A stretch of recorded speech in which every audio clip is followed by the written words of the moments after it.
आता विविध पक्षाचे उमेदवार रिंगणात उभे आहेत, सगळ्या पक्षांचे आहेत.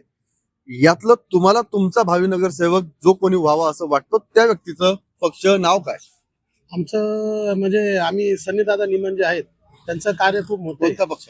त्यांचा भाजपा हा पक्ष आहे, ते भाजपाचे उमेदवार आहेत. बरं. तर त्यांचं कार्य खूप मोठं आहे, म्हणजे युवकांसाठी आहे, म्हणजे प्रत्येक गोष्टीसाठी आहे. म्हणजे लोकांना ज्या ज्या गोष्टीमध्ये अडचणी असतात, म्हणजे दवाखाने जे असतील, शैक्षणिक असतील, म्हणजे भरपूर काही गोष्टी आहेत, त्या प्रत्येक गोष्टीमध्ये त्यांचा लोकांना सहभाग असतो. म्हणजे त्यांची मदत असते. म्हणजे त्यांना कधी म्हणजे आम्ही जे ऐकले, आम्ही जे बघतो, जे करतो, म्हणजे त्यांना कुठल्या गोष्टी कधी वैयक्तिक संबंध आलाय काय तुम्हाला? असं काही काम पडलं आणि असं काय अनुभव आहे का? ना. माझ्या वडिलांच्या वेळेस माझ्या वडिलांना जेव्हा प्रॉब्लेम झाला, ब्रेन स्ट्रोक झाला, त्यावेळेस मला खूप प्रॉब्लेम झाला दवाखान्यामध्ये. तर खूप गोष्टींसाठी मला मदत लागत होती, खूप खर्च पण होता. त्यावेळेस मग मी त्यांना फोन केलता ना, तर त्यावेळेस त्यांनी मला त्या सगळ्या गोष्टीची मदत त्यांनी केली. दवाखान्याची जेवढी पाहिली होती त्यांनी एका गोष्टीवर त्यांनी केली.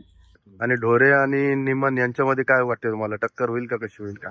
वाटली टक्कर होईल अशी वाटते, कारण की जर बापुडी वगैरे मध्ये बघितलं तर तिकडे ढोरे साहेबांचं पण बऱ्यापैकी चांगलं काम आहे असं नागरिक म्हणतात. म्हणजे मी कुठल्या असं पक्षाचंही नाही, त्यामुळे जे सामान्य नागरिक जे सांगत असतात त्यावेळी तरी असं वाटतंय की तिकडेही काम चांगलं आहे. आपल्यासोबत काही युवक सुद्धा आहेत.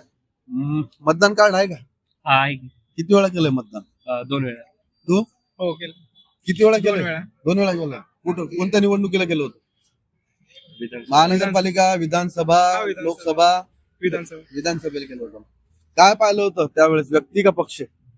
व्यक्ती पाहिला. मग यावेळेस महानगरपालिकेच्या निवडणुकीत काय पाहणार? व्यक्तीच. माझं मत 100% सनीदादा निमन यांना. तुझं? माझं पण भारतीय जनता पार्टीचे सनीदादा निमन यांना. माझं मत सनी निमन. ढोरेंचं काम नक्की सनी निमनपेक्षा चांगलं आहे आणि नक्की ढोरे निवडून येतील.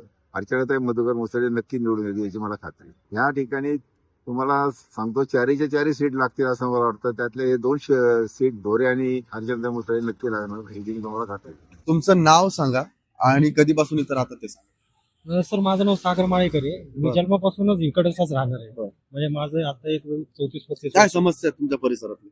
आमच्या परिस्थिती म्हणजे परिसरामध्ये म्हणजे जे आधीपासून जे सत्ताधारी आले त्यांनी म्हणजे काही प्रगती केली नाही. आता तुम्ही बघताय कशी परिस्थिती म्हणजे भाजी मंडईपासून तर तुम्ही काउंट रोड पर्यंत बघा. म्हणजे जे डेव्हलपमेंट पाहिजे होतं ते डेव्हलपमेंट इथं झालं. काय कारण? काय कारण भ्रष्टाचार. हो. याच्या आधी जे नगरसेवक होते यांच्याशी कधी तुम्ही जाऊन भेटलात का? की या समस्या आहेत आमच्या, त्यांनी काय केलं त्याच्यावर? आता मी जसं बघितलंय तसं तर आम्ही कधी त्यांना फिरताना पण बघितलं नाही कधी. म्हणजे जे कोण होते आहे? ते नाव सत्ताधारी. काय? सांगा ना, कोण होतं पहिले जे नगरसेवक जे स्टँडिंग होते तेच. बरं, ठीक आहे. आणि मग आता तुमची अपेक्षा काय? काय व्हावं? तुमचं काय बदल व्हावं? ज्या पद्धतीने सनीदादांनी म्हणजे जो काही म्हणजे पद नसताना ज्या पद्धतीने जे काम केले, म्हणजे पद नसताना पण म्हणजे कोरोना सारख्या महामारीमध्ये एवढं मोठं त्यांनी काम केले, कार्य केले.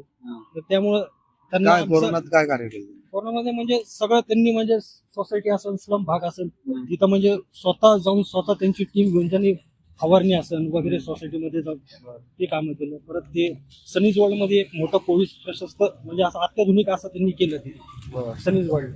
मग तुमचं मत पक्षाला का व्यक्तीला? व्यक्तीलाच नसेल काय? कारण कोणाला? जे आपण बघतो की म्हणजे जे पद नसताना काही नसताना जर एवढं मोठं कार्य करत असेल म्हणजे स्वखर्चाने म्हणजे असं कोणतं हे नसताना, तर मग त्या माणसाला मत देणं साहजिकच आहे.